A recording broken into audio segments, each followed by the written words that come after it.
இன்னைக்கு அமெரிக்க தேசத்துடைய வரலாறு நம்ம எடுத்து பார்க்கும்போது, அமெரிக்க தேசத்துடைய முதல் ஜனாதிபதி ஆபிரகாம் லிங்கன். இவருடைய வாழ்க்கையை பார்க்கும் பொழுது ஏழ்மையாக ஒரு மரம் வெட்டி பிழைக்கக்கூடிய ஒரு ஏழை குடும்பம். அந்த குடும்பத்தில் அவங்க பாட்டி மறிக்கும் பொழுது ஒரு வேதாகமத்தை கொடுத்துட்டு மறித்து போனாங்க. அந்த வேதாகமத்தை கொண்டு வாசித்து ஜெபித்து பக்தியாக இருந்த அவரைத்தான், ஒரு ஏழை மனுஷன்தான் அமெரிக்க தேசத்துடைய முதல் பிரசிடெண்ட்டாக தேவன் உயர்த்தினார். அவருடைய நாட்களில் அமெரிக்க தேசம் மிகவும் ஞானமாக இருந்துச்சா, மிகவும் செழிப்பாக இருந்ததா இன்னைக்கும் வரலாறு சொல்லுது. அவரும் மாத்திரமல்ல, ஐசன் ஓவர் அவரும் மிகப்பெரிய ஒரு பிரசிடெண்ட்.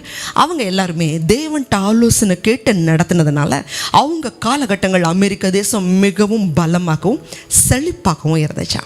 தேவஜனமே, வரலாறும் இதைத்தான் சொல்லுகிறது. வேலையில் உங்களுக்கு ஞானம் வேணுமா? தொழிலில் ஞானம் வேணுமா? ஆண்டவரோட சமூகத்தில் கேளுங்க. கர்த்தருக்கு பயப்படுதலே ஞானத்துடைய ஆரம்பம். தேவன் நீதிமான்களுக்கென்று மெய்ஞானத்தை வைத்திருக்கிறார். ஆண்டவர்கிட்ட கேளுங்க, நிச்சயமாகவே தேவன் அவருடைய ஞானத்தை கொடுத்து நடத்துவார்.